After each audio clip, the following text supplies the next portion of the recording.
करें। एक लंबे ब्रेक के बाद 5 दिन की छुट्टियां मिल गई तुम्हें, है ना। थर्सडे टू आज मंडे तक हम छुट्टी मार के आज ट्यूसडे को आ गए।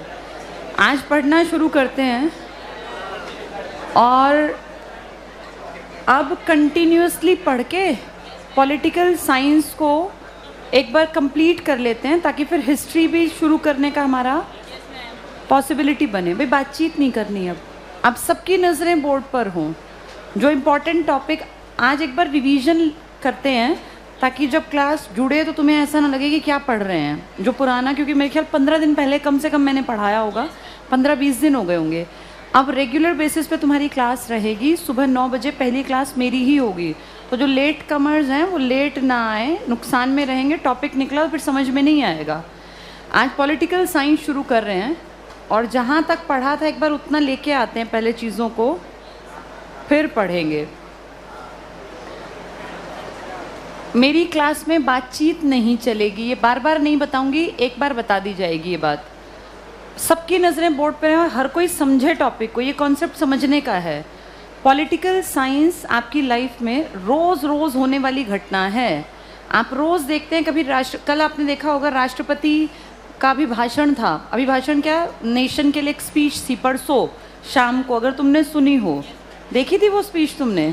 नहीं देखी, देखनी चाहिए। राष्ट्रपति तुम्हारी नई बनी है द्रौपदी मुर्मू। कौन से नंबर की हैं ये? 15वीं। इलेक्शन कौन से थे? अच्छा, कौन सा इंडिपेंडेंस डे मनाया? 75वां या 76वां? हाँ, आज़ाद हुए 75 साल हो गए, लेकिन इंडिपेंडेंस डे 76वां था। इसको बोलो ये बातचीत में ना मशगूल रहे, अब पढ़ भी लो। कौन सा इंडिपेंडेंस डे मनाया है कल? 75th मनाया है, 76th मनाया है। 76 क्यों मनाया? कितने साल हो गए आज़ाद हुए? 76 साल पूरे हो गए। बहुत बढ़िया। कब आज़ाद हुए थे? फिर 76 क्यों मनाया? 76 वाला लग गया साल, इसलिए मना लिया। इसका लॉजिक पता है तुम्हें क्यों मनाते हैं एक साल आगे?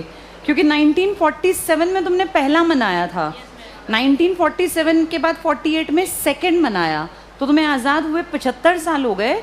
पर क्योंकि एक तो पहली बार में मना लिया, इसलिए हमेशा एक अगला, अब कहते हैं कौन सा मनाया ये? 76वां। लेकिन आज़ाद हुए साल कितने बीते हैं? 75 साल कंप्लीट हो गए हमें आज़ाद हुए। 1947 से 2022 यानी 75 साल। लेकिन जब पहला इंडिपेंडेंस डे मनाया तब क्या डेट थी? 47। यहाँ से सोचो 48 में दूसरा आ गया था। साल तो एक ही हुआ था ना आज़ाद हुए, लेकिन मना कौन सा लिया था? दूसरा। तो तुम्हें आज़ाद हुए 75 साल हुए हैं, लेकिन तुमने इंडिपेंडेंस डे कौन से नंबर का मना लिया? 76वां। ये लॉजिक है और ये कोई बताता नहीं है, इसलिए बच्चे हमेशा कन्फ्यूजन में रहते हैं कि पता नहीं 76 हो गए 75। आज़ाद हुए साल पूरे हुए हैं 75, पर क्योंकि पहली बार आज़ादी वाले दिन ही मना लिया तो इसलिए 76वां मनाया गया। चलो पढ़ना स्टार्ट करते हैं। ये देश इतना बड़ा सिस्टम तुम्हारा, दुनिया की दूसरी बड़ी तुम अर्थव्यवस्था 5वीं है, लेकिन अगर आबादी कहें दूसरी बड़ी, और अगर लोकतंत्र कहें तो दुनिया का सबसे बड़ा। तुम सबसे बड़े कैसे कहलाते हो डेमोक्रेटिक कंट्री? क्योंकि हमसे बड़ा कौन है? चीन, और वहाँ लोकतंत्र नहीं है। जानते हो चीन के बारे में? वहाँ कोई भी बने वहाँ का हेड, उन सबको जो पॉलिटिक्स में आना चाहते हैं ना, उनको पहले एक पार्टी में शामिल होना पड़ता है। एक पार्टी है चाइना की, एक ऑर्गेनाइजेशन, एक पार्टी मान लो, सब उसके मेंबर बनते हैं पहले। उसी पार्टी में से ही लीडर्स आगे जाके अपने देश के मुखिया या देश के प्रधान बनते हैं। आपके देश में ऐसा ज़रूरी नहीं है कि आप किसी पार्टी के मेंबर बने। आप किसी पार्टी के ना शामिल होके किसी पार्टी में इंडिपेंडेंट भी तो चुनाव लड़ सकते हैं। सुना है ये नाम तुमने? निर्दलीय, ऐसे नहीं लिखते निर्दलीय। अगर आप किसी पार्टी से सहमत नहीं हैं तो आप बिना किसी दल में शामिल हुए भी इलेक्शन लड़ सकते हैं और जीत सकते हैं। इंडिया में बहुत बार इंडिपेंडेंट कैंडिडेट भी जीत जाते हैं। इसीलिए आपको कहा गया कि आपका देश दुनिया का सबसे बड़ा लोकतंत्र है या दुनिया की सबसे बड़ी डेमोक्रेटिक कंट्री है। अब तुम सब 18 साल से ऊपर हो, इसलिए कॉमन सेंस तुम्हारी इतनी डेवलप होनी चाहिए कि जब चाइना हमसे बड़ा है तो हमें क्यों कहते हैं नंबर 1? क्योंकि चाइना में एक पार्टी की सरकार है, और लोकतंत्र में, लोकतंत्र की एक पहचान है कि लोगों को कौन सा अधिकार दिया जाता है, और वोट डालने के बाद उनके सामने ऑप्शंस होते हैं। तो आप लोकतंत्र है, आपका तंत्र है। अब मान लीजिए चाइना है, लोकतंत्र है ही नहीं, क्योंकि वहाँ कोई भी वोट डालेगा, वोटिंग राइट तो है लेकिन उसके पास ऑप्शन नहीं है, उसे सिर्फ एक पार्टी के ही मेंबर, एक ही पार्टी है वहाँ, उसी दल में सब लोग शामिल होते हैं, उसी के मेंबर बनते हैं। तो इसलिए हम कहते हैं कि चाइना लोकतांत्रिक देश नहीं है। तो दुनिया का सबसे बड़ा लोकतंत्र कौन बन गया? हम बन गए। इसीलिए ये बात पता होनी चाहिए। आपके देश में ये वोटिंग राइट आज से नहीं है। जब आप आज़ाद हुए तो आपके कॉन्स्टिट्यूशन जब लिखा जा रहा था, एक किताब जब लिखी जा रही थी जिससे इंडिया चलना था, जैसे आप कहते हैं भारत का संविधान, इस संविधान में सबने अपने अपने विचार दिए। इसमें झंडे के ऊपर भी विचार थे, मौलिक अधिकारों के ऊपर भी आपकी क्या जिम्मेदारी होंगी। सिर्फ एक पॉइंट था जिस पे बहस नहीं की गई, हर चीज़ पे बहस थी। सिर्फ वोटिंग राइट एक ऐसा राइट था जिसमें ना अंबेडकर, ना नेहरू, ना किसी और ने कोई आवाज़ उठाई और सब ने कहा हम 100% एग्री करते हैं कि हर इंडियन को उस टाइम पे कहा गया जिसकी उम्र कितने से ज़्यादा हो, 21 साल से ज़्यादा, उसे वोटिंग राइट मिले। इस पे कोई डिस्प्यूट नहीं था। मौलिक अधिकारों पे डिस्प्यूट हुआ था, आपस में कहाँ सुनी, ये वाला अधिकार नहीं, ये रखो, ये नहीं, ये रखो, हर चीज़ पे डिस्प्यूट था। सिर्फ एक चीज़ पे बहस नहीं हुई, ये कहा गया वोटिंग राइट देंगे मेल को, फीमेल को, हर जात पात को, हर धर्म को। यानी इंडिया में वोट सबके लिए, सभी धर्म, सभी जाति, सभी मेल फीमेल के लिए वोटिंग का राइट है। ये बहुत बड़ी इंपॉर्टेंट बात है और ये इकलौती बात है जिस पे कोई बहस नहीं हुई। तो एग्ज़ाम में ये पूछा गया था कि इंडिया में संविधान निर्माताओं ने किस एक बिंदु पर सबने सहमति जताई, कौन सा बिंदु था वो? Voting right. और एक ख़ास बात ये भी है कि दुनिया में सबसे एडवांस्ड देशों में एक देश गिना जाता है फ्रांस। फ्रांस जिसकी कैपिटल क्या है? पेरिस। किस रिवर के पास है ये? सीन नदी। जैसे आपकी राजधानी है ना दिल्ली, ये यमुना के किनारे है, पता है सबको ये बात। ऐसे ही फ्रांस जो कि बहुत एडवांस्ड कंट्री है, हर चीज़ में आगे, फ्रांस का नगर, एक शहर, उसकी राजधानी पड़ती है, कैपिटल पड़ती है पेरिस। इसे फैशन की नगरी भी कहते हैं, फैशन की नगरी। फ्रेंच रिवॉल्यूशन हिस्ट्री में एक इम्पॉर्टेंट टॉपिक है। और सोचो इंडियन स्टूडेंट्स को फ्रेंच रिवॉल्यूशन पढ़ाई जाती है 9th क्लास में। तो इससे इसकी इम्पोर्टेंस सोचो कि हर भारतीय बच्चे को, चाहे वो सरकारी में पढ़ता हो, प्राइवेट में पढ़ता हो, कॉन्वेंट में पढ़ता हो, 9th क्लास का बच्चा, 14 साल के बच्चे को फ्रांस के पूरे देश की व्यवस्था, वहाँ क्या था क्या नहीं, सब पढ़ाया जाता है। तुम्हें भी पढ़ाया गया, वो अलग बात है तुम्हें याद नहीं होगा। इस देश की कीमत इससे पता चलती है कि इसको हम इंडियन पढ़ रहे हैं, पूरी दुनिया पढ़ती है। यहाँ एक बहुत बड़ी क्रांति हुई थी और इसी की राजधानी का नाम क्या है? किस नदी के किनारे है? फ्रांस ने जो इतना एडवांस्ड है, इतना कि भाई दुनिया इसको पढ़ती है, इसकी रिवॉल्यूशन को, इसने अपने यहाँ वोटिंग राइट औरतों को दिया। तब तुम आज़ाद होने वाले थे 1946 में। तो सोचो इतने एडवांस्ड देश ने अपने यहाँ औरतों को वोटिंग राइट 1946 में दिया। और हम, जिनको कि दुनिया कहती थी तुम पिछड़े हुए हो, तुम्हें समझ नहीं है, ये वो, हम लोगों ने अपने यहाँ औरत आदमी सबको बराबरी पर रखा। और जैसे ही आज़ाद हुए 47 में, ये कह दिया जिस दिन भारत में इलेक्शन होगा, क्या औरत क्या आदमी, कोई जात पात, कोई धर्म नहीं, सबको इक्वल वोटिंग राइट मिलेगा। यानी हमसे बहुत आगे वोटिंग राइट में कौन नहीं था? फ्रांस। फ्रांस ने अपनी औरतों को कब दिया ये? 1946। और हमने कब दिया? जब इलेक्शन हुआ ना, औरतों ने हिस्सा लिया, चाहे पहला इलेक्शन था। इसमें कहा गया इंडिया में फर्स्ट इलेक्शन करने में टाइम लगा, क्योंकि इलेक्शन तब होगा जब कोई कमीशन बनेगा। तो इलेक्शन को कंडक्ट कराने के लिए आपके देश में कमीशन बनाया गया, जिसे कहते हैं EC, इलेक्शन कमीशन। इसी को हिंदी में आप कहते हैं चुनाव आयोग। तो आपके देश में चुनाव आयोग का काम है बड़े बड़े सारे इलेक्शंस जो देश के लेवल पे, इनफैक्ट स्टेट के लेवल पे भी, जैसे आपके देश में MP के जितने चुनाव हैं, लोकसभा के, राज्यसभा तो खैर इनडायरेक्ट इलेक्शन है, मेन लोकसभा मान लेते हैं, ऐसे ही MLA के इलेक्शन, MLA जो कि कहाँ, किस लेवल पे होते हैं? स्टेट।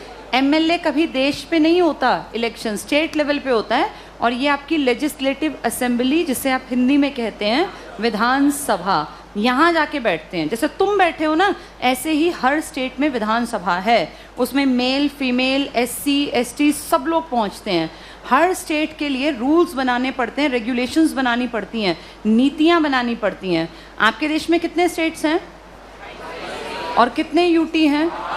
इन 28 स्टेट्स को लिस्ट मिली हुई है, ये लिस्ट आपके कॉन्स्टिट्यूशन में एक्सप्लेन की गई है और इस लिस्ट का नाम है लिस्ट नंबर 2, या इसी को कहते हैं स्टेट लिस्ट, इसी को कहते हैं राज्य सूची।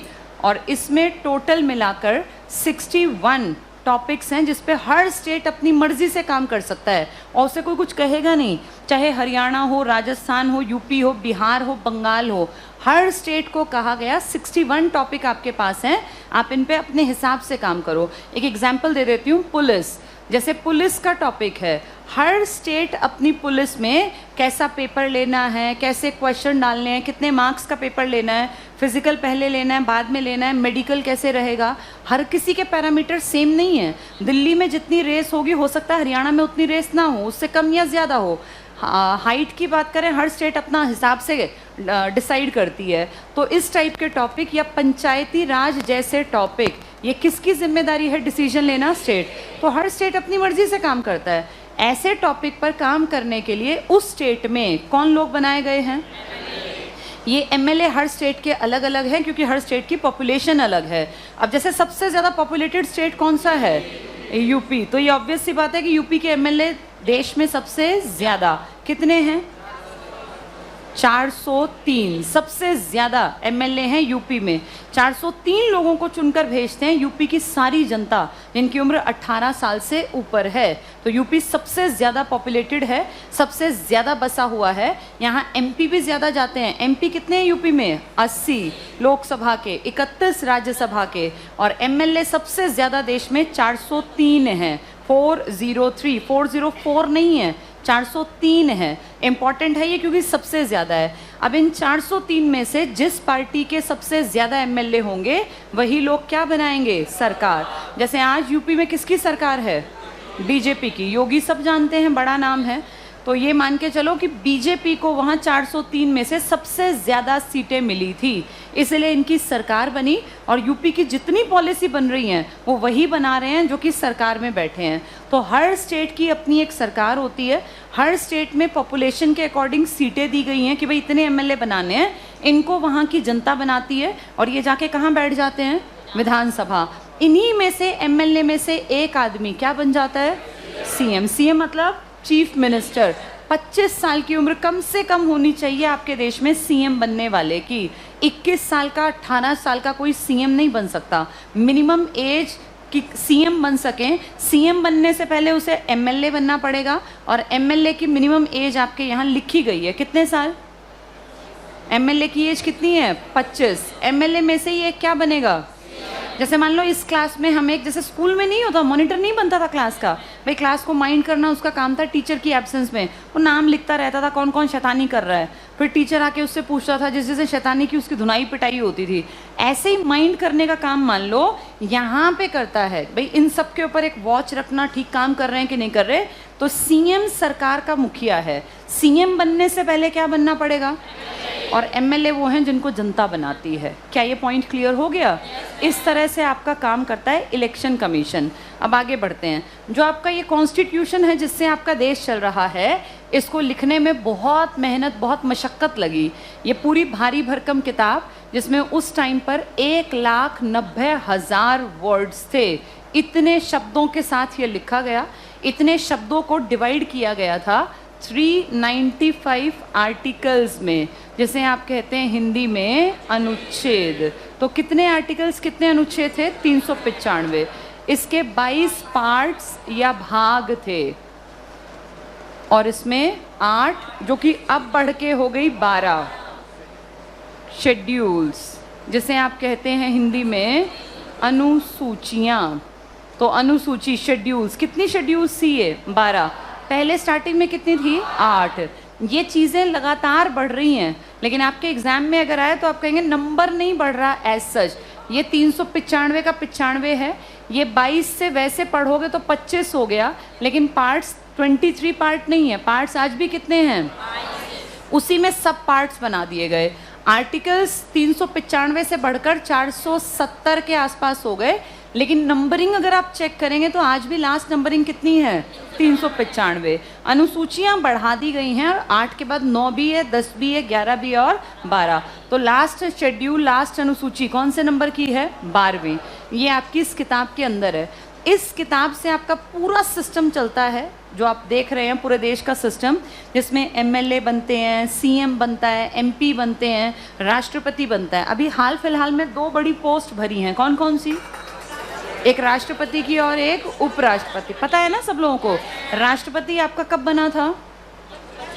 अब तो महिला है, 25 जुलाई को, और उपराष्ट्रपति बने अगस्त के फर्स्ट वीक के आसपास। इनकी डेट इंपॉर्टेंट नहीं है। अब इस साल में जो राष्ट्रपति उपराष्ट्रपति बने हैं, ये कब तक के लिए बन गए? कितने साल के लिए बन गए ये? हाँ, ये बन गए 5 साल, यानी 2022 से। कब तक रहने वाले हैं ये? और ऐसे ये भी 2022 से 2027। राष्ट्रपति को तो ढेर काम है, सारे बड़े बड़े काम। अब तुम्हारे सामने सामने देखना, सीजेआई हट जाएगा। ये अगस्त चल रहा है ना, सितंबर के आखिर के आसपास ये हटेंगे। अब तुम्हारे सामने हटेंगे, बताऊंगी। तो जो नए सीजेआई बनेंगे ना, जो भी बनेंगे, उनकी नियुक्ति करेगी आपकी राष्ट्रपति द्रौपदी मुर्मू। और इंडिया में इस बार ऐसा होगा कि जो बनेगा ना सितंबर में, वो 2 महीने बाद 65 साल का हो जाएगा और उसको भी फिर हटा दिया जाएगा, रिटायरमेंट की एज आ जाएगी। द्रौपदी मुर्मू जो खुद इस साल बनी है, वो इस साल में 2 आपके चीफ जस्टिस ऑफ इंडिया की नियुक्ति करेंगी, उनको शपथ दिलाएंगी। तो आपके राष्ट्रपति को तो ढेर काम है। 2024 में आपके देश में बड़े इलेक्शन होंगे। किसके इलेक्शन होंगे ये? लोकसभा के। कौन सी लोकसभा चल रही है अभी चल रही है 17वीं। तो अभी कौन से इलेक्शन होंगे फिर? 18वीं। 18th लोकसभा के इलेक्शन तुम्हारे सामने। कब होंगे ये? 2024। तो जो नई सरकार बनेगी ना, हमें नहीं पता कौन बनेगा, यही रिपीट होंगे या कोई नया आएगा, जो भी आएगा उन सबको शपथ कौन दिलाएगी? राष्ट्रपति द्रौपदी मुर्मू। तो इनको बहुत काम है। फिर ये अगले साल ढेरों इनाम देंगी, कहीं भारत रत्न, कहीं पद्म विभूषण, पद्मश्री, सारे काम यही तो करेंगी। उपराष्ट्रपति जो नए बने हैं आपके, इनका कोई बड़ा काम है? 5 साल इनका कोई काम नहीं है। ये इस पोस्ट पे आके बैठ गए और इस पोस्ट पे तो कोई जिम्मेदारी, कोई काम है ही नहीं। अगर द्रौपदी मुर्मू को कुछ हो जाता है तो उपराष्ट्रपति को राष्ट्रपति की कुर्सी मिल जाएगी संभालने के लिए, लेकिन ऐसा सिर्फ 6 महीने के लिए होगा। पर राष्ट्रपति द्रौपदी मुर्मू आज तक भारत में बनने वाली सबसे जवान राष्ट्रपति हैं, तो शायद ठीक ठाक ही रहेंगी। कितनी एज की बनी है ये? 64 साल 1 महीना। अगर इन्हें कुछ नहीं हुआ, 5 साल ये ठीक काट गई, तो ये अपनी सीट पे अपना काम करेंगी। उस कंडीशन में दूसरी बड़ी सैलरी ले रहे हैं उपराष्ट्रपति, और काम नहीं है कोई भी, क्योंकि ये तो सिर्फ सेफ हैंड रखने के लिए बनाए हैं कि अगर राष्ट्रपति ना हो तो आप तुरंत से सेम डे आके काम करने लग जाना। उपराष्ट्रपति असली काम जाके कहाँ करने वाले हैं? हाँ, राज्यसभा। वहाँ क्या बन गए ये? सभापति। अब जो राज्यसभा में सेशन चल रहा होगा ना, तो उस मतलब अब जब चलेगा आगे जाके शीतकाल में, तो उसके हेड रहेंगे आपके देश के जो भी vice president of India, VPOI, vice president of India. ये जो भी सेशन चलेगा, कौन सा सेशन आएगा? शीतकालीन सत्र। आपकी जो ये लोकसभा राज्यसभा है ना, इसकी बैठकें होती हैं 3 बैठकें, और इनका ट्रिक होता है BMW, बजट, मॉनसून और विंटर। बजट सेशन सबसे लंबा सेशन होता है। मॉनसून अब बारिश के महीनों में चलता है, अगस्त और जुलाई में, और विंटर सेशन चलेगा नवंबर और दिसंबर में। इस टाइम पर जाकर ये जितने लोकसभा और राज्यसभा के आदमी हैं, लोकसभा में 550 आदमी लगभग हैं। कितने हैं लोकसभा में? और राज्यसभा में? हाँ, ये एक बड़ी भीड़ है। ये जाके वहाँ बैठते हैं, डिस्कशंस करते हैं। जैसे कि एग्जांपल देती हूँ, अभी हरियाणा में एक बड़ा पंगा चल रहा था, CET लेके ही नहीं दे रही सरकार। पिछले साल से CET का इतना बड़ा ताम झाम दिखा रखा है, काम कुछ किया नहीं, पूरे साल पेपर लिया नहीं। जब CET नहीं था ना, तो कभी टीचर्स के पेपर, कभी किसी क्लरिकल के पेपर, कभी पुलिस के पेपर होते रहते थे। उससे बच्चों में ये था कि चलो भी ठीक है, पढ़ ले लग जाएंगे, पढ़ने लग जाएंगे। अब सरकार 1.5 साल से हाथ पे हाथ रख के बैठी है, कोई काम ही नहीं किया। और सरकार ये बात जानती थी कि इस बार जो युवा हैं, इन लोगों ने बड़े तौर पर अपने अड़ोस पड़ोस में जितने MLA थे, इन तक ये मैसेज पहुंचाया कि सेशन में आप हमारी बात उठाओ, हमने आपको MLA बनाया इसीलिए ताकि आप वहाँ बेरोजगारी का मुद्दा उठाओ। तो CM ने बहुत समझदारी से, चालाकी से सेशन के स्टार्टिंग में कह दिया कि CET 100% फाइनल है। कब होगा? नवंबर। ये एक तरह का एग्ज़ाम है। ये कॉमन एंट्रेंस टेस्ट होगा। जब ये बोल दिया तो सामने वाला कुछ बोल ही नहीं पाया। सेशन में ना सरकार की टांग खिंचाई कर सकते हैं ऑपोजिशन वाले, या बिना ऑपोजिशन में जो नहीं है वो भी, बस वो वहाँ बैठे भरे हैं। तो सरकार को ये डर लगता है कि अगर हमने काम नहीं किया तो जब सेशन बैठेगा तो हमसे क्वेश्चन किया जाएगा। अब नवंबर में अगर सरकार ने कह दिया और सरकार के मुखिया ने, प्रधान ने कह दिया, अगर वो नवंबर में पेपर नहीं कराते तो फिर कौन सा सत्र आ जाएगा? अभी 3 सत्र बताए ना कौन सा आ जाएगा? विंटर। और विंटर होगा नवंबर के एंड में और दिसंबर में। अगर सरकार नवंबर में पेपर नहीं लेगी तो इनको बहुत बुरी तरह से धो सकते हैं विपक्षी, और फिर उसमें सारा टीवी और ये सब अगर दिखाने लग गया ना तो सरकार की अच्छी वाली बेइज्जती होगी। और 24 के इलेक्शन के लिए सरकार का ये जो उसने एक रिपोर्ट अपना ये बढ़िया बनाया है रिकॉर्ड, ये ज़ीरो बन जाएगा। इसीलिए सरकारें हमेशा पेपर लेती हैं जब इलेक्शन सर पे आता है, क्योंकि उनकी टांग खिंचाई करके ऑपोजिशन वाले उनकी बेइज्जती कर सकते हैं, तो उनको चुप कराने का ही माध्यम है। और अब देखना तुम लोग 100% पेपर सरकार लेने को मजबूर हो जाएगी नवंबर में, क्योंकि नवंबर में शीतकालीन सत्र भी होगा। अब झूठ बोल के 2 महीने काट देंगे, फिर शीतकाल में क्या करेंगे? और शीतकाल के 1.5 महीने बाद फिर फरवरी में बजट सत्र भी होगा, तो वहाँ जाके फंसेंगे। इसलिए इस बार पेपर ज़रूर लेगी सरकार। तो ये जो तरीका है ना लोगों के काम करने का, इनका काम बेसिकली यही है, अपने लिए, राज्य के लिए नीतियाँ बनाना। आपके देश में 2 लेवल पे नीतियाँ बनती हैं, एक देश के स्तर पर और एक राज्य। राज्य का तो हमने समझ लिया, कहाँ बैठते हैं यहाँ के लोग? विधानसभा। और इन लोगों को क्या बोलते हैं? एमएलए। इनमें से ही एक आदमी क्या बन जाता है? सीएम। एमएलए में से ही एज कितनी बताई मैंने? 25। तो सीएम बनने की या एमएलए बनने की एज कितनी है? 25 साल मिनिमम एज। अगर देश की बात करें तो देश में लोकसभा प्लस राज्यसभा। मैंने यहाँ पता है प्लस क्यों नहीं किया? क्योंकि हर स्टेट में 2-2 चीज़ें नहीं हैं। हर स्टेट में 2 चीज़ें हो सकती हैं। 6 स्टेट में आपके यहाँ ना ऐसे प्लस करते हैं विधान परिषद, लेकिन ये एक्सेप्शनल केसेस हैं। विधान परिषद आपके पूरे देश में सिर्फ 6 स्टेट्स में है। ये विधान परिषद ज़्यादातर जनसंख्या के ऊपर डिपेंड करती है। जैसे 6 स्टेट्स कौन कौन सी हैं? यूपी, बिहार, इन दोनों में है विधान परिषद।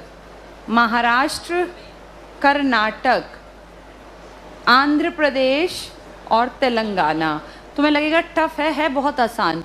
मैप अगर तुमने इंडिया का देखा हुआ है तो इसको समझ सकते हो आसानी से। 2 स्टेट इकट्ठी पड़ती हैं, यूपी और बिहार। देखी होंगी ना सबने मैप में। 2 स्टेट मैप में इकट्ठी पड़ती हैं, महाराष्ट्र और कर्नाटक। बिल्कुल साथ बॉर्डर टच है दोनों का। दोनों में काली मिट्टी पाई जाती है। दोनों वेस्टर्न घाट की सीमा के साथ लगते हैं। और ये 2 तो हैं ही, पहले एक थे। आंध्र प्रदेश से ही क्या कटा था? तेलंगाना। तो ये 6 स्टेट जोड़े में हैं, यूपी, बिहार, महाराष्ट्र, कर्नाटक, आंध्र प्रदेश, तेलंगाना। इन 6 में क्या मिलता है? विधान परिषद। परिषद के मेंबर जो होते हैं ना, ये मान के चलो बैकडोर एंट्री होती है। और जहाँ ज़्यादा पॉपुलेशन, हम इन सबको अगर देखें तो इनमें पॉपुलेशन काफ़ी ज़्यादा है। ये तेलंगाना अलग बाद में हुआ, पहले किसका पार्ट था ये? आंध्र प्रदेश। मैंने तुम्हें, जब तुम बेसिक बैच में थे ना, एमपी की सीट्स कराई थी, अगर तुम्हें याद आती हो तो, उसमें तुम्हें बताया था कि यूपी की सीटें बहुत ज़्यादा हैं, 80-31। बिहार की सीटें बताई 40-16। और महाराष्ट्र की सेकेंड हाईएस्ट सीट थी 48-19। और कर्नाटक का नाटक था 12-28। आंध्र प्रदेश की सीटें थी 25 कितनी? 11। और तेलंगाना की 7 स्टार बिल्डिंग 17-7। इन सब की सीटें ज़्यादा है। कोई 2-1, 1-1 या 3-4, 4-3 ऐसे 7-5 ऐसी सीटें नहीं हैं। जिनकी पॉपुलेशन ज़्यादा है ना, ये अपने बिहाफ पे डिसीजन लेते हैं कि भैया हम लोग ज़्यादा हैं और हमें काम करने में दिक्कत होती है, हम अपने यहाँ कुछ और लोगों को बनवाएंगे। ऐसा एमएलए चाहते हैं। तो इन स्टेट्स के एमएलए इकट्ठे होके और अपने यहाँ पे विधानसभा में एक कागज़ लेकर आते हैं, एक फाइल बनाते हैं जिसमें लिखते हैं कि भाई हमारी पॉपुलेशन ज़्यादा है, हमारे लिए कानून बार बार ज़्यादा बनाने पड़ते हैं और हम विधानसभा वालों को कोई डिस्कशन के लिए चाहिए, तो कृपा करके हमारे यहाँ विधान परिषद बना दी जाए। ऐसा लेटर यहाँ के विधानसभा के एमएलए लिख के पास करते हैं। जैसे एप्लीकेशन लिखी जाती है ना, ऐसे ये लेटर फिर जाता है दिल्ली। दिल्ली जाके ये लेटर पहुंचता है लोकसभा में।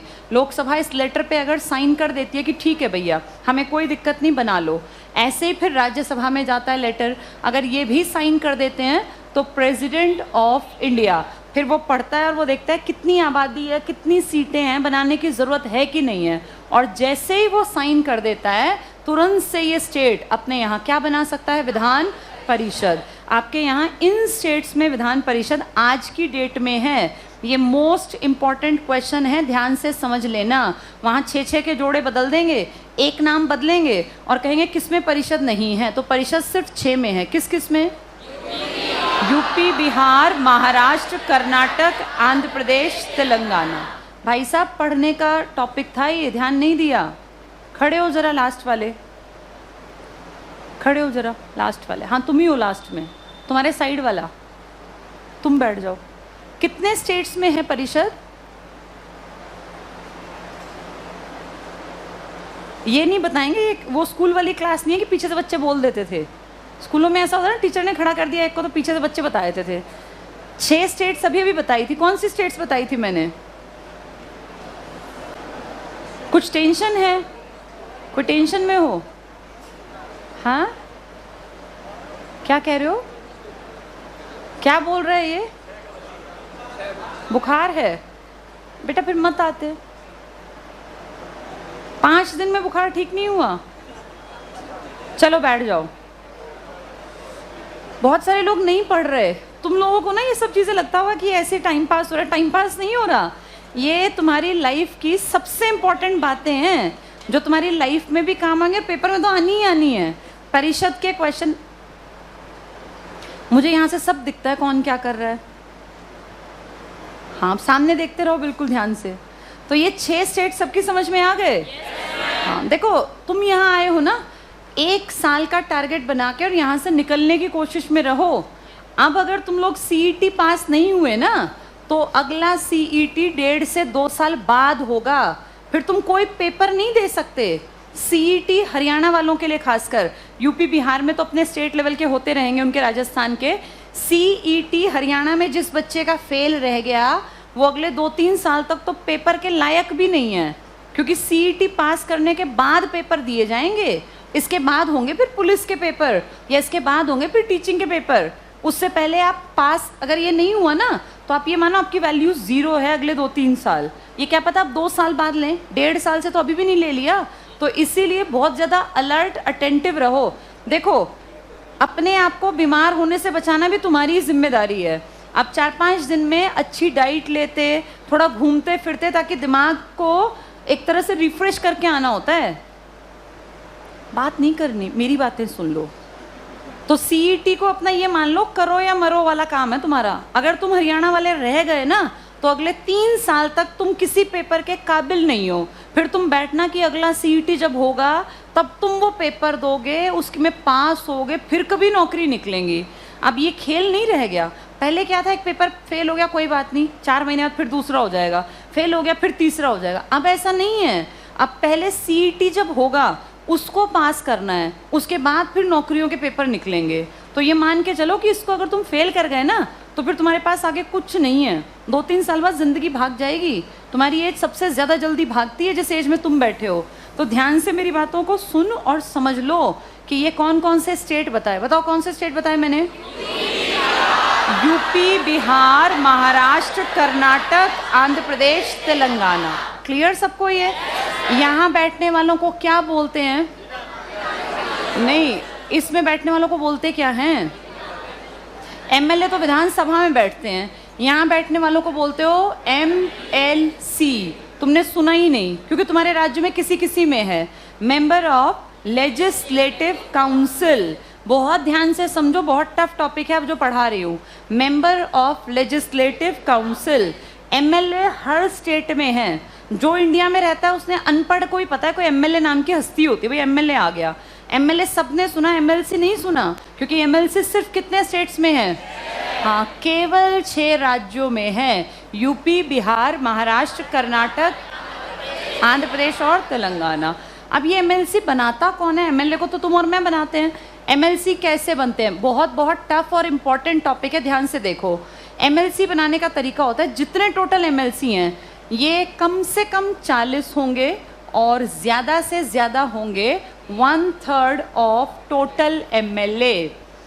40 से कम MLC नहीं बनाने और जितने उस स्टेट में एमएलए हैं उसके 1/3 से ज़्यादा नहीं बनाने। एक एग्जाम्पल देखते हैं, यूपी को लेते हैं। यूपी में कितने थे एमएलए? 403। 40 से तो क्रॉस कर गया। 1/3 ऑफ एमएलए, 1/3 इसका 1/3 निकालूं मैं, अगर मान लो हम 400 मान लेते हैं, 400 का 1/3 कितना निकलेगा भाई? 133 के आसपास निकल आएगा ना कुछ भाई। 100 बटे फिर 33 ऐसे ही निकलेगा ना। तो 134 मान लो 1/3 में आ गए, यानी उतने से ज़्यादा 1/3 ऑफ एमएलए। तो इसका मान के चलो एक एग्जाम्पल के रूप में 133 से ज़्यादा ना हो यूपी में एमएलसी और 40 से कम ना हो, तो यहाँ पर 100 हैं, यानी इन दोनों के बीच के हैं। ये कंडीशन है और ये याद रखनी है तुम्हें। एमएलए कितने होंगे? कम से कम होंगे एमएलए जो हर राज्य में है कम से कम 60 और ज़्यादा से ज़्यादा 500। 60 से कम भी हैं लेकिन उनकी कंडीशंस ऐसी हैं कि पॉपुलेशन ही थोड़ी सी है, 60 कहाँ से बनाए, वो एक्सेप्शनल है। कंडीशन ये है लिखी हुई कॉन्स्टिट्यूशन में, कम से कम एमएलए 60 हो और ज़्यादा से ज़्यादा 500। एक भी स्टेट में 500 नहीं है क्योंकि सबसे ज़्यादा यूपी में है, और यूपी में कितने बताए? तो 500 तो है ही नहीं कहीं। हाँ, 60 से कम है, 40 भी हैं, 32 भी हैं, पर उनका एक्सेप्शनल केस इसलिए क्योंकि वहाँ आबादी बहुत कम है। ये मोटे तौर पर है हर स्टेट में जहाँ तुम बैठे हो, जैसे राजस्थान है, यूपी है, बिहार है, हरियाणा है, तुम देख लो इनके बीच में बैठे हो सारे, 60 से ऊपर हैं और 500 से कम हैं। ये एमएलए हैं जो हर स्टेट में है। एमएलसी कम से कम कितने होने चाहिए? कम से कम 40 और ज़्यादा से ज़्यादा किसका 1/3 निकालोगे?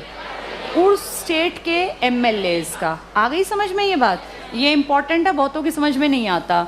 तो कम से कम 40 हो एमएलसी और ज़्यादा से ज़्यादा वहाँ के एमएलएज का 1/3, उससे ज़्यादा नहीं हो सकते। अब यूपी में 200 एमएलसी नहीं बना सकते क्योंकि 403 का 1/3 उससे ज़्यादा क्रॉस ना करे। तो आपकी 6 स्टेट्स में एमएलसी बनते हैं। ये कैसे बनते हैं बोर्ड पे देखते रहो। 1/6 जितने होंगे टोटल, जितने भी हों, हमें नहीं पता कितने हैं, टोटल सबके अलग अलग हैं।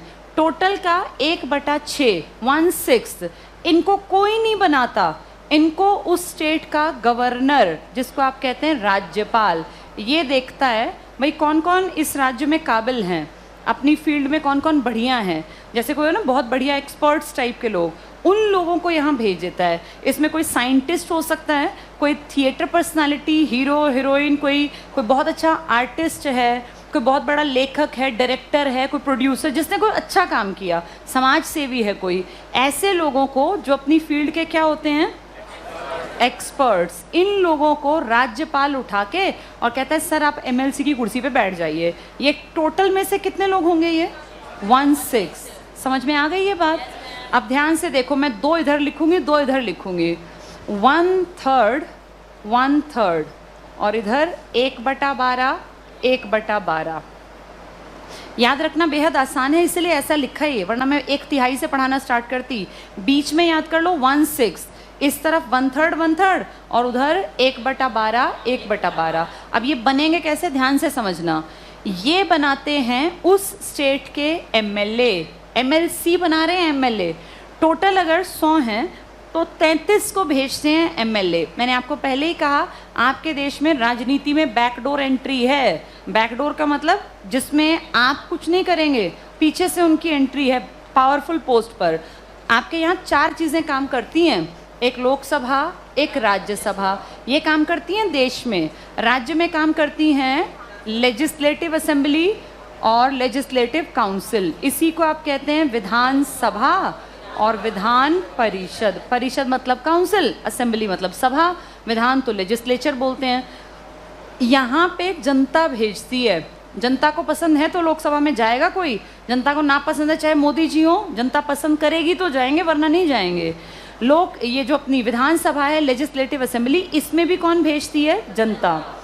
आप स्टेट में अपने भेजते हैं, आप देश में भी अपने भेजते हैं, लेकिन बहुत सारे लोग पावरफुल हैं जिनका चुनाव नहीं होता, जनता पसंद नहीं करती, तो उन लोगों के लिए रास्ता यहाँ खुला होता है। इसमें आप और मैं कुछ कर ही नहीं सकते। बैकडोर एंट्री मैं यूज़ कर रही हूँ वर्ड, असली में बैकडोर एंट्री वर्ड नहीं है इनके लिए, ये तो भैया अप्रत्यक्ष चुनाव है इनका। पर असलियत ये है कि इसमें तुम और मैं नहीं जा सकते, यहाँ वो जाते हैं जो चहीते होते हैं कहीं ना कहीं इन लोगों के, इनके और इनके।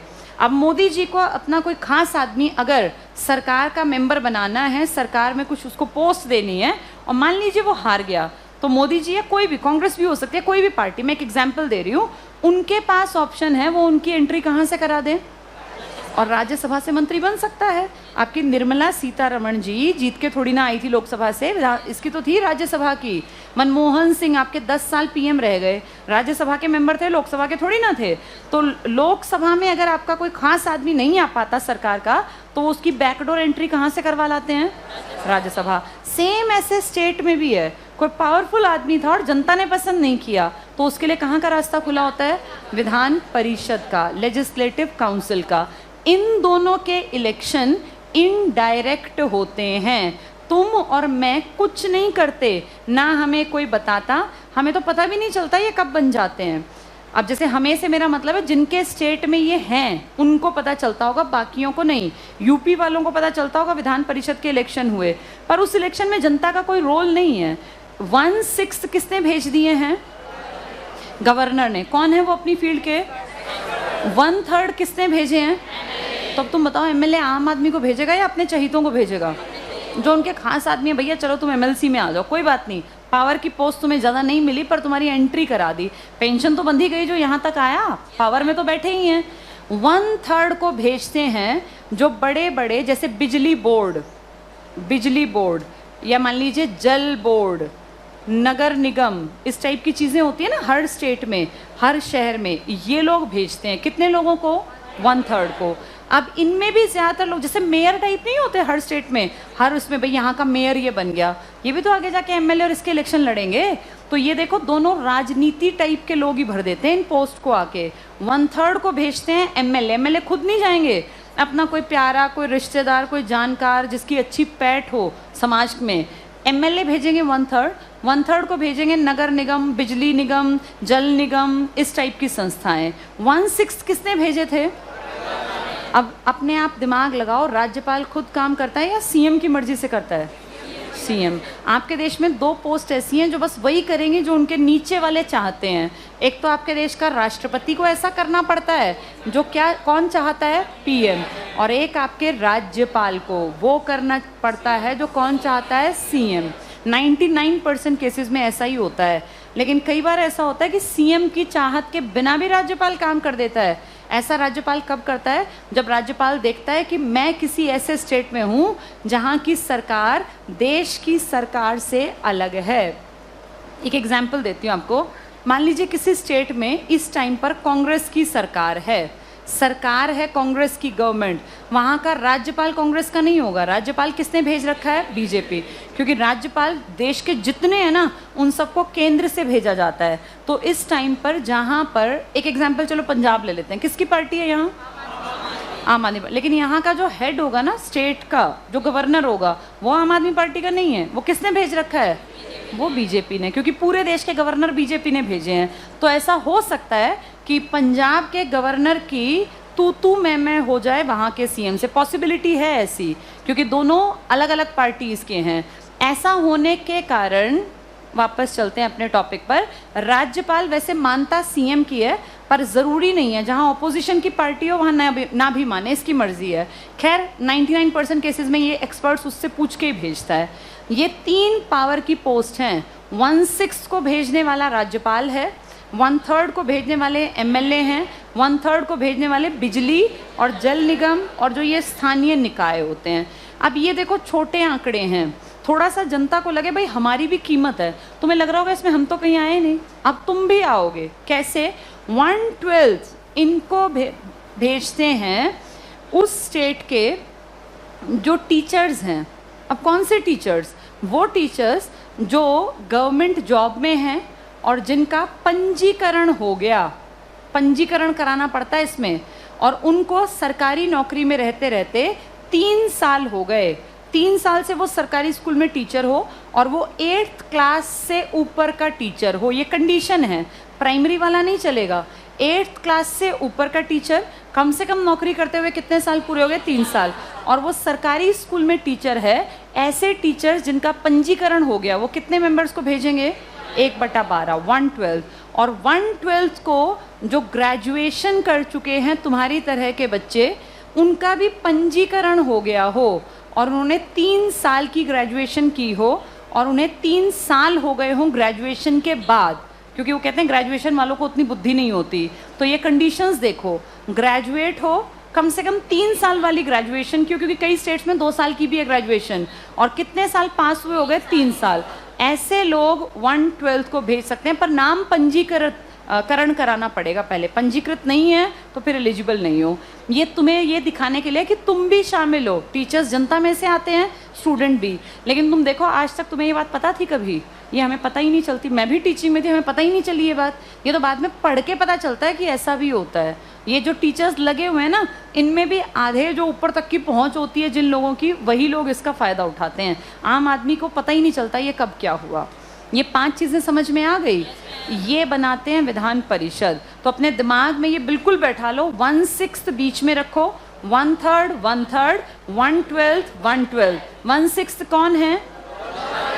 गवर्नर ने भेजे। कौन थे ये अपनी फील्ड के एक्सपर्ट्स? ये किसने भेजे 1/3? ये एमएलए हैं या भेजे हैं? एमएलए ने भेजे हैं। ये कहलाएंगे क्या? ये सब एमएलसी बनेंगे, member of legislative council. 1/6 experts हैं जो गवर्नर ने, राज्यपाल ने भेजे, 1/3 भेजे एमएलएज ने, बाकी 1/3 भेजे बिजली बोर्ड, जल निगम, ये था निकाय वगैरह, और इधर 1/12 किसने भेजे? टीचर्स ने। कितने से बड़ी क्लास को पढ़ाता हो? कितने साल की सरकारी नौकरी? 3 साल। 1/12 किसने भेजे? जो स्टूडेंट्स रहे हैं। क्या कर रखा है कम से कम? कितने साल वाली? और कितने साल हो गए? तो आप बनाएंगे अपने राज्य का एमएलसी। हरियाणा में है कि नहीं है? कितने स्टेट्स में है? किस किस में? यूपी, बिहार, महाराष्ट्र, कर्नाटक, आंध्र प्रदेश, तेलंगाना, सब जोड़ों में हैं। क्लियर सबको? ये टफ है और तुम्हें आज तक ये आता नहीं था, अब आना चाहिए। एमएलए कौन बनाता है? जनता, आप और मैं। कितनी एज के बाद हम वोट डाल सकते हैं? पहले कितनी की एज के बाद वोट डालते थे? ये कब चेंज किया? 21 से 18 कब हुआ? 21 साल से 18 साल कब हुआ? अब याद रखना 1989, वो जो बुक थी ना तुम्हारी, इसमें चेंज किया गया 61st अमेंडमेंट, जिसे आप कहते हैं 61वां संविधान संशोधन। मोस्ट इम्पॉर्टेंट में है ये। पहला इलेक्शन कब हुआ था देश में? 19, हाँ, इलेक्शन स्टार्ट हुआ था 51 में और पूरा हुआ था 52 में। ऐसा कैसे? क्योंकि इलेक्शन एक इलेक्शन कमिश्नर ने कंडक्ट कराया, कई चरणों में हुआ, और उस टाइम बैलेट पेपर हुआ करते थे, वो जो मतदान के कागज़ होते हैं। तुमने अगर देखा हो राष्ट्रपति के इलेक्शन में ऐसे कागज़ सा फोल्ड करके ऐसे पेटी रखी हुई थी, और जितने एमपी थे सब लोग आए और वो पेटी सी में फोल्ड करके कागज़ डाल रहे थे। जैसे हम गुल्लक में पैसे नहीं डालते बचपन में, ऐसे गुल्लक की तरह ही होती है वो पेटी, और थोड़ा सा उसमें ऐसे बीच में से खुला रखते हैं, उसमें ऊपर से बैलेट पेपर पे अपना वो करके और तब उसको फोल्ड करके डाला जाता है। तो पहले इलेक्शन ने टाइम बहुत लिया था, क्योंकि देश में पहली बार एक काम था, एक्सपेरिमेंट था। पूरे देश की 40 करोड़ प्लस की आबादी थी, तो इसको इलेक्शन को स्टार्ट किया गया था सितंबर में 1951, और ये पूरा हुआ था अप्रैल में जाके। फिर मई में जाके लोकसभा राज्यसभा का गठन हुआ था, और 1952 में पहली बार लोकसभा 13 मई को जाके बैठे थे लोग कि भाई आज लोग, जैसे तुम आए हो ना त्योहारों के बाद, ऐसे ये 13 मई 1952 को जाके बैठे कि आज हम देश की लोकसभा के मेंबर बन गए, हम एमपी बन गए। तो पहली बार एमपी आपके देश में कब दिखाई दिए? इलेक्शन कब कंडक्ट हुआ? पेपर में क्वेश्चन आएगा, पहला चुनाव कब संपन्न हुआ? तो आंसर 52 आएगा। कब प्रारंभ हुआ? तो 51 आएगा। क्लियर सबको? किसने कराए थे पहले इलेक्शन? इलेक्शन कमिश्नर कौन था पहला? पहले का नाम बड़ा कीमती होता है। कौन था पहला? सुकुमार सेन। बहुत अच्छे ढंग से इलेक्शन कराए थे, इनका नाम ही अच्छा था, सुकुमार यानी अच्छा कुमार सेन। ये first election commissioner of India. Paper में पूछ लेंगे पहला इलेक्शन कमिश्नर कौन था निर्वाचन आयुक्त? सुकुमार सेन। इसने कब इलेक्शन शुरू कराए थे और कब संपन्न हुए थे? 52 में। लोकसभा के इलेक्शन, राज्यसभा के इलेक्शन, विधानसभा के, विधान परिषद के, राष्ट्रपति के और उपराष्ट्रपति के, ये सारे बड़े इलेक्शन आपके देश का इलेक्शन कमिश्नर कराता है। पहले ये सिर्फ एक आदमी था, क्योंकि उस टाइम इलेक्शन में वोट डालने वालों की उम्र कितने से ऊपर चाहिए थी, फिर ये कितनी कर दी, कब की, कौन सा अमेंडमेंट था? तो आबादी एकदम से बढ़ गई होगी ना, क्योंकि 18 से 21 में तो करोड़ों लोग नए आ गए, तो इसीलिए इलेक्शन कमिश्नर्स बढ़ा दिए गए थे। पहले इलेक्शन कमिश्नर एक था, लेकिन 1989 के बाद 90 आते आते कहा इसमें 3 मेंबर कर दो, 3 मेंबर बना दिए। लेकिन 1991 में आपके देश की सरकार ने डिसीजन लिया कि भैया देश पे बहुत बड़ा आर्थिक संकट है और इस संकट के कारण हमें 3-3 की सैलरी देने की ज़रूरत नहीं है, एक ही आदमी इलेक्शन करा लेगा। और वापस आप, अच्छा एक अच्छी अजीब बात देखो क्या हुआ, इलेक्शन कमिश्नर बना भी दिए। इलेक्शन कमिश्नर जो बनते हैं ना, वो बहुत हाईली क्वालिफाइड IAS के रैंक के ज़्यादातर लोग होते हैं। तो सोचो पहली बार 3 लोग, एक तो था ही, 2 और को कहा, अखबारों में नाम आ गया, हर जगह वाह वाह तालियां बज रही हैं, खुश हो रहे हैं हम इलेक्शन कमिश्नर। कुछ महीने बाद बोले आपकी ज़रूरत नहीं, आप हट जाइए। तो एक आदमी, भाई तुमने हमारी बेइज्जती कर दी, दुनिया हमारे ऊपर हंस रही है, इलेक्शन कमिश्नर इलेक्शन, अब हटा दिया। केस किया उसने सरकार के ऊपर, ऐसे कैसे हमारी बेइज्जती की, मानहानि है ना, बड़ा आदमी था। केस में कहा गया कोई बात नहीं, ये सरकार की गलती है, पर आगे से ऐसा ध्यान रखें, ऐसा ना करें। तो 1991 में जाके कहा कि आर्थिक संकट है, हटा दो। फिर से कितना बना दिया, फिर देखा काम नहीं चल रहा, भैया काम संभालना मुश्किल है, काम सच में ज़्यादा था।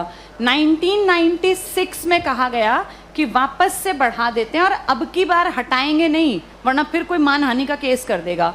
1996 में जाके इसको 1 साल एक आदमी से वापस कितने पर ले आए, और आज 2022 तक ये 3 पर ही सीमित है। तो आज आपके देश में इलेक्शन कमिश्नर 3 बनते हैं। एक को बोलते हैं CEC, चीफ इलेक्शन कमिश्नर, और 2 और 3 को बोलते हैं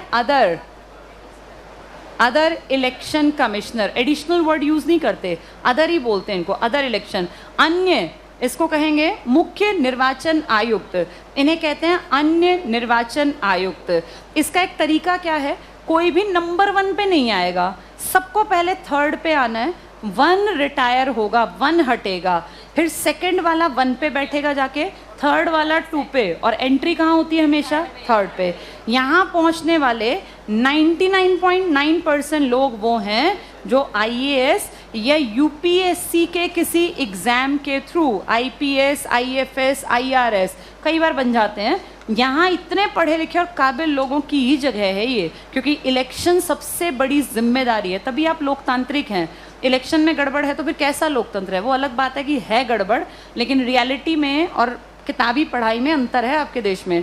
तो कहा जाता है कि यहाँ बैठने वाले को बहुत पढ़ा लिखा और काबिल होना चाहिए।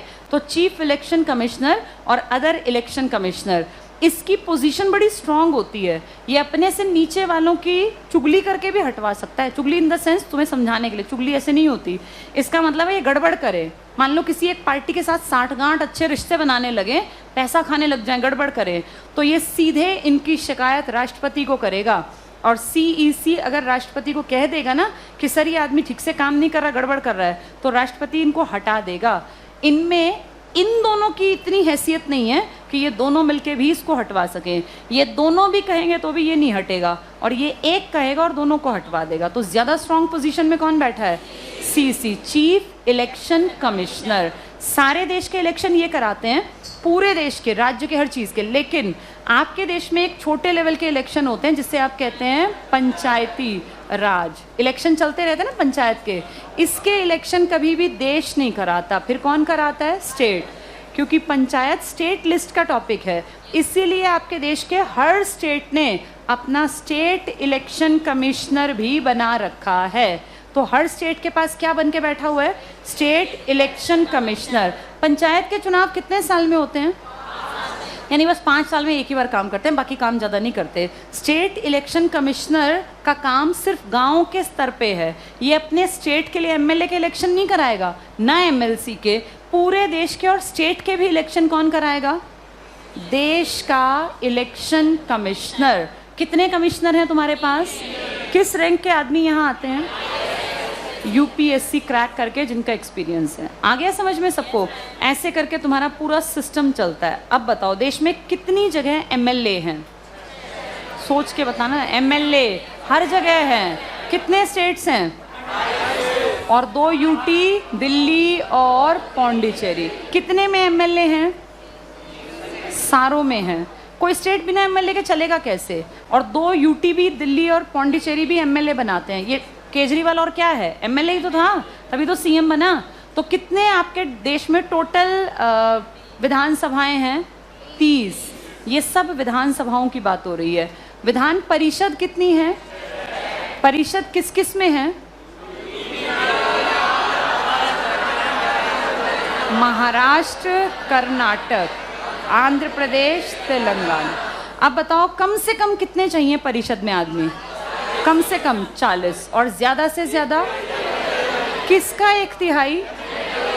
और एमएलए कम से कम कितने हो? और ज़्यादा से ज़्यादा आपके यहाँ 60 से कम कई जगह है, वो अपवाद हैं। पॉपुलेशन के चलते उनको थोड़ा सा छूट दी गई। क्या 500 से ऊपर हैं कहीं? सबसे ज़्यादा कहाँ हैं? कितने हैं? हाँ, तो सबसे ज़्यादा एमएलसी भी कहाँ मिलेंगे? यूपी में। मैंने बताया 100 हैं। 100 से ऊपर कोई नंबर नहीं है। क्लियर सबको ये? अब बताओ ये तुम बनाओगे कैसे? कैसे बनेंगे ये 40 से 1/3 के बीच में? 1/6, 1/3, 1/3, 1/12, 1/12। बताओ 1/6 कहाँ से आए? 1/6 दिमाग मेरे को एक्सपर्ट्स हैं, इधर उधर वाले हम बता देंगे। फिर ये कैसे आए? एमएलए खुद आए या भेजे? क्योंकि 2 तो बन ही नहीं सकते। कोई एमएलए एमएलसी एक साथ नहीं होगा, एक बनना है। एमएलए एमपी में से भी एक ही बनेगा। ये कौन है? अलग अलग ऑर्गेनाइजेशन। क्या क्या एग्जाम्पल दे सकते हो? जल बोर्ड, नगर निगम, बिजली बोर्ड, सरकारी संस्थान टाइप के। ये किसने भेजे? ये टीचर्स कौन से बड़े बच्चों को पढ़ाते हैं? 8वीं, यानी माध्यमिक शिक्षा वाले टीचर्स। प्राइमरी वाले नहीं चलेंगे, नर्सरी वाले नहीं। कितने साल की नौकरी? हाँ, 3 साल की नौकरी कम से कम। सरकारी या प्राइवेट?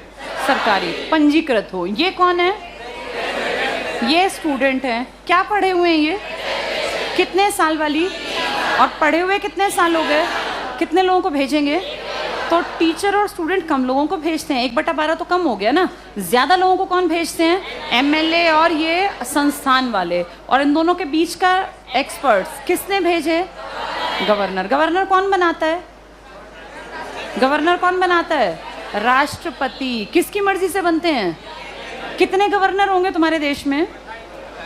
कायदे से तो 28, लेकिन कई बार एक गवर्नर 2-3 स्टेट्स को भी संभाल लेता है। जब काम कम होता है, नॉर्थ ईस्ट 7 बहनों में एक ही गवर्नर कहते हैं 2-3 स्टेट संभाल ले। पर उसको फिर पैसे कैसे मिलेंगे वो डिसीजन राष्ट्रपति लेगा। भाई कितने कितने रुपए मिलेंगे। कल तुम सबको पॉलिटिकल साइंस की बुक लेकर आनी है, और अब रेगुलर बेसिस पे क्लास लेके मैं पॉलिटिकल साइंस को एक बार पूरा करवा दूं एग्जाम से पहले, ताकि फिर हिस्ट्री पढ़ पाएं। बिना बुक्स के मत आना कल। ये वाली बुक ले लेना, बहुतों के पास तो है भी ये किताब, हम पढ़ रहे थे पहले। पॉलिटिकल साइंस की बुक लेकर आना।